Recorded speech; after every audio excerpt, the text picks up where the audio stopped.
这些年呢，由于跨境啊、出海啊、去香港办卡啊、去开港股券商、美股券商这些内容非常火爆。那么，其实你一定要小心，小心什么呢？无牌券商啊，无牌券商，你不要听听好像是那个券商名称，其实无牌券商的话，相当于就是诈骗平台啊。你这个钱进去，很有可能啊，万一某一天就没了啊。你进去就是凶多吉少，我建议你一定要擦亮眼睛。那今天想做一个视频啊，就是告诉大家怎么去查。比如说我们打开一个网站，因为正常有牌照券商，它肯定是在证监会管理旗下的。那香港有个证监会啊，香港证监会的话，其实网址很好记，sfc.hk 啊，HK 就是香港的意思。那么 SFC 中国或美国那边的话都叫 EC 简称，其实很好记啊。SFC 进来之后呢，默认可能是英文或繁体中文，你这边点简体中文就可以了，点一下，你看到啊，上面就有一个横条啊，横条就告诉你啊，欺诈警示、无牌平台警示啊，注意了吗？是吧？还有个就是警示名单啊，警示名单可以点开一下，到这边的话，哎。就两个红色的特别醒目的啊，可疑网站、可疑的什么投资产品啊，你这边可以查一下啊，你可以把你的怀疑的网址啊放在里面去查一下。这边更新呢还是非常及时的，那么有些呢可能还没有啊，无牌公司啊、伪冒电邮啊，你都可以看一下啊，有好多啊，都是真的好多，太多了这东西。所以说呢，而且一些名称呢跟你混淆啊，他可能搞一个名称啊，像某某国际啊、某某之类的啊，或者说冒充什么什么券商啊，一定要注意啊。你可以把这些输进去啊，查一下，我就不解释哪一家了啊，因为你自己查比较好啊，毕竟你自己开户嘛，你不要说为了薅羊毛，然后呢到时候啊把钱给弄进去了。因为如果说你有牌券商的话，这边都是有赔偿啊，或者怎么样子的啊，有个保险的，就是跟你去银行存钱，就哪怕银行破产了或有问题了，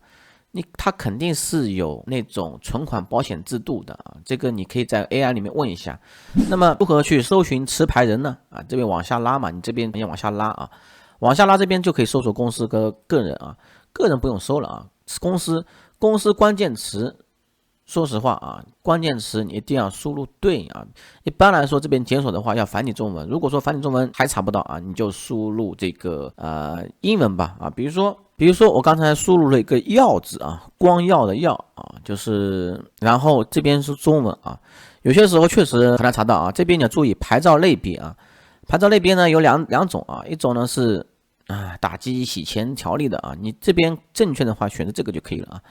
打击洗钱条例的话，其实很多的话，那个是跟这个虚拟货币有关系的啊，所以说你正确的话点第一个就可以了，然后点搜索啊，点搜索，比如说你看香港券商很多啊，你看耀量投资、耀才期货、耀才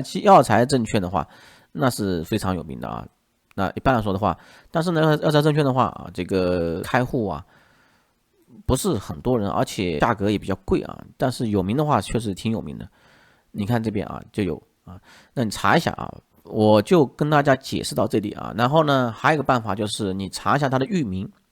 我不知道大家有没有一些这种电脑常识啊，查一下域名的话，比如说我查这个证监会的网址域名啊，这个域名是这网址啊什么时候注册的，这也是很重要的一个问题。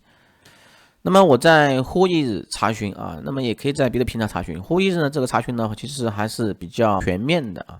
你看这个有公司名称啊，你看这个组织名称啊，这个香港证监会啊，监察委员会，你看这边信息都有啊。那如果说你查出来这个名称啊，当然是一个个人的，你都不用想了啊，这个基本上都是无牌券商，怎么可能说这个域名放在个人手里呢？很少见啊，很少见，除非这个初期公司，一般来说不会这样子。那么其实呢，还有一个办法，其实你很好辨别，比如说在开户的时候呢，